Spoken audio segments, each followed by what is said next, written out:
የሌላ አገር ሰው ያስታውቃል። ሐያጅ ነኝ ትለኛለህ እኔን ነው የምትመስለው ማለት የለበትም። ሰውየው ሁሉ ነገር ሐያጅ እንደሆንክ ያስታውቃል ማለት ህይወታቸውን እንዲሰራ እግዚአብሔር እድል የሰጠው ከቃሉ ጋር ከሕጉ ጋር ከእግዚአብሔር ሕግ ጋር ጊዜ ለነበረው ያኔ የተሞላውን የተዘጋጀውን የታጠቀውን ነገር ነው ያፈሰሰው። ስለዚህ የሕጉን በሙሉ በሚገባ ነው ውስጥ የገባውን ነው የምትኖረው።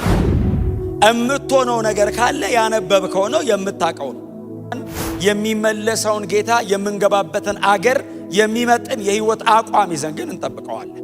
እምንገባበት አገር አለ ብለን እንደፈለግን አንኖርም። እምንገባበት አገር አለ ብለን እንደፈለጋችሁ ተመላለሱ የሚል የመጽሐፍ ቅዱስ ትምህርትም የለም ሐሳብም የለም። ስለዚህ የዛ አገር ዜጋ የዛ አገር መሆኑ ያስታውቃል። ኢትዮጵያዊ ያልሆነ ሰው ከንግግሩ ካለባበሱ ከመልኩ ከከለሩ ከአቋሙ ከንግግሩ በሙሉ ትረዳል። መቶ ሲያወራ እየለመነህም ይሁን እያዘዘህም ይሁን ኢትዮጵያዊ እንዳልሆነ ይነግራል። መጀመሪያ የሌላ አገር ሰው ያስታውቃል። ሌላ አገር ያለው ሰው ሲኖርም ያስታውቃል፣ ሲወጣ ሲገባ ያስታውቃል። እያንዳንዱ እንቅስቃሴው የሆነ ቀን አገሩ እንደሚመለስ ያስታውቃል። ሊመቸው ይችላል፣ ጥሩ ልንሆንለት እንችላለን። በጣም ጥሩ ናችሁ፣ ይገርማችኋል፣ እኛም አገር እያለ ነው የሚያወራው።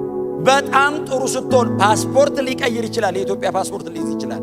ሰውየው ግን ይነግራል፣ ትውልዴ እንትን ነው፣ የእናንተ አገር በጣም ተስማምቶኛል።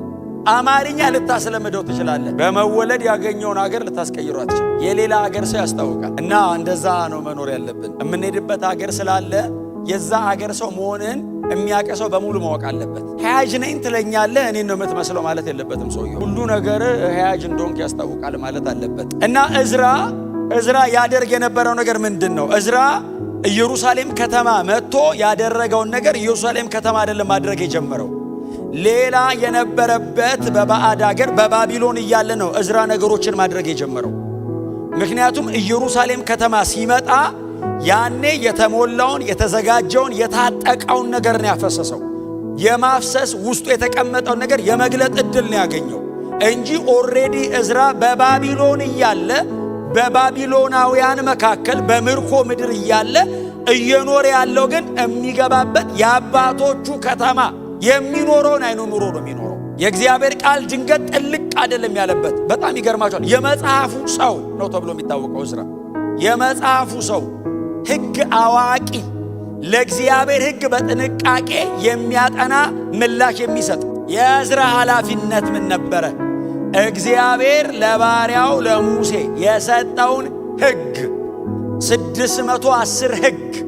ምክንያቱም እዝራ ለራሱ ብቻ አይደለም እያጠና ያለው፣ ወደ አባቶቹ ከተማ ሲገባ የሚያስተምረው፣ ወደ አባቶቹ ከተማ ሲገባ የሚያገለግለው ነው። ስለዚህ ሕጉን በሙሉ በሚገባ ያውቀዋል።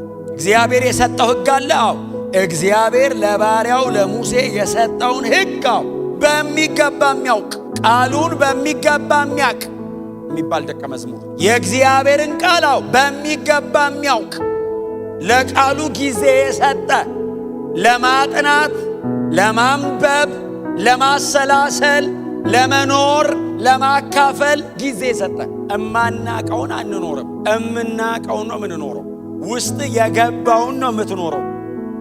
እምትሆነው ነገር ካለ ያነበብከው ነው የምታቀው ነው። እዝራ ከዚህ ሕግ ውጪ ለምንድን ነው የማያረገው?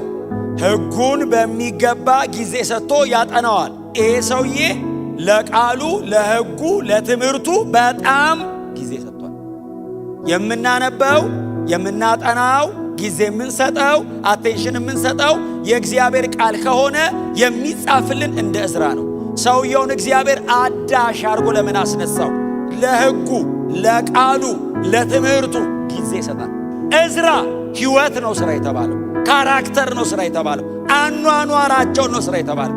ሕይወታቸውን እንዲሰራ እግዚአብሔር እድል የሰጠው ከቃሉ ጋር ከሕጉ ጋር ከእግዚአብሔር ሕግ ጋር ጊዜ ለነበረው ሰው። ይሙላባችሁ የተባለው ሁለት ነገር ነው። አንደኛ መንፈስ፣ ሁለተኛው የእግዚአብሔር ቃል። ከሁለት ውጪ የሰው ሐሳብ ልምምድ አይል።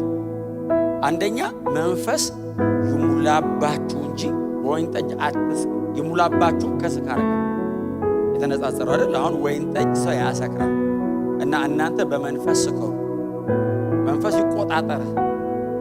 ለምን? እግዚአብሔር ያለው ቦታ ያደርሰሃል። አየህ፣ እግዚአብሔር መንፈስ ከወሰደ አትዋረድም፣ አትወድቅም፣ የፈለክበትም አትሄድም፣ እሱ ያደርሰሃል። ሁለተኛ የተባለው ቆላስይስ 3:16 የክርስቶስ ቃል አይደል? የእግዚአብሔር ቃል የሚለው የክርስቶስ ቃል በሙላት ይኑርባችሁ። የክርስቶስ ቃል በሙላት ይኑርባችሁ ማለት ከዘፍጥረት እስከ ራእይ በቃላችሁ እወቁት ማለት ብቻ አይደለም። እማታውቀው ቃል አይኖርብህም፣ የምታውቀው ነው የሚኖርብህ። ማጥናት ምንም ጥያቄ የለውም። ይኑርባችሁ የሚለው ግን በሙላት ይኑርባችሁ የሚለው ብራቢዮ የሚል አንድ ግሪክ ቃል ነው የሚጠቀመው። ብራቢዮ ማለት ዳኛ ማለት ነው። ትዝ ይላችኋል? ዳኛ ሬፍሪ፣ ዳኛ ማለት ነው።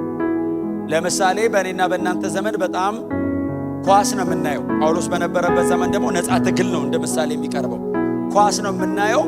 ኳሳውን ዘንድሮ የሚያይ ሰው የዓለማችን ከዋክብቶች ያሉበት ሁለት ክለብ ሲጫወት ከተማው ረጭ ብሎ ሁለቱን ከዋክብት ዓለም በሙሉ ቁጭ ብሎ እያያቸው ተቃራኒ ክለብ ውስጥ ሆነው ዳኛው ምልክት እስካልሰጠ ድረስ ከዓለም አንደኛ ነኝ ብሎ ኳስ የሚጠልስ የለም።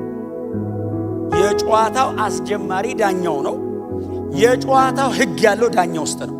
ስለዚህ ሲጫወት የሚጫወተው ሰው በጨዋታ ብዛት ሕግ ሲያጠፋ ከተጫዋቹ በላይ ዳኛው ላይ ነው ሕጉ ያለው። ስለዚህ ተጫዋቹን ያስቆመዋል። ጨዋታውን አስቆሞ ይሄ ትክክል አይደለም፣ እንደዚህ ነው መጫወት ያለብኝ። ከዛ የጨዋታውን መጨረሻ የሚናገረው ዳኛው ነው። ዳኛው አለቀ ካላለ ተጫዋቹ ለምን ተዝለፍልፎ አይወድቅም? ጨዋታው አያልቅም። የእግዚአብሔር ቃል በእናንተ ላይ ዳኛ ይሁን። እንደሱ ማለት ነው። የእግዚአብሔር ቃል የመጨረሻ ባለስልጣኑ እናንተ ህይወት ላይ ማለት የተሞላው ቃል ነው። ሚዛን የሚሆን ላንተ ህይወትን ባላንስ የምታደርገው በተሞላው በታጠቀው ቃል። በሰኞ በሮብና በእሁድ ስብከት ብቻ መኖር አይቻልም።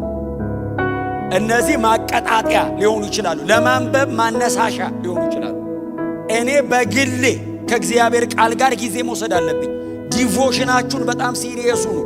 እስፔሻሊ ከእግዚአብሔር ቃል ጋር የምትወስዱትን ጊዜ። ዕዝራ ለሕጉ በጣም ጊዜ ነበር። እግዚአብሔር ለሙሴ የሰጠውን ሕጋው በሚገባ የሚያውቅ እንዴት ያስደስታል! በሚገባ የሚያውቅ ዕዝራ ላይ እግዚአብሔር መልካሚቱን እጁን አስቀምጧል። እግዚአብሔር ነው እጁን የሚያስቀምጥ። እጅን አስቀምጥ በላይ ላይ አላለውም። እግዚአብሔር እጁን አስቀመጠ። ለምን? የሚመቸው ቦታ ስለሆነ ተደገፈው። የማይመች ቦታ እሾክ ላይ አትደገፍ። ሰውየው እንደ ሕጉ ስለሚኖር ለእግዚአብሔር ተመቸው፣ ደገፋ። መልካሚቱ እጅ ላይ ነበረች። እግዚአብሔር ሲደገፍ መሬት ላይ አንተ ስትመቸው ነው የሚደገፍ። ኦፍሽ እግዚአብሔር ደክሞት እኮ አይደለም። በቃ እስቲና እጁ በላዩ ላይ ናት የሚል ጥቅስ እንዴት ደስ ይላል! ካንተ ውጭ የሆነ ሌላ ነገር ማለት ነው። ጥረህ ለፍተህ ታግለህ የማታረገውን የሚያረግ የፈለገ ብትሆን የማታረጋትን ደገፍ ሲል ቁልፍ ያጣህለትን ጉዳይ በምን እፈታዋለሁ ስትል እሱ ደገፍ ሲል ብትን በር ነበር ወይ? ክብር ለኢየሱስ ይሁን። ተከፈተ አይደለም ብትሉ በር ነበር እንዴ? ብትን አጥር ነው የሚነቀቅ። ስሙ ለዘላለም የተባረከ ይሁን።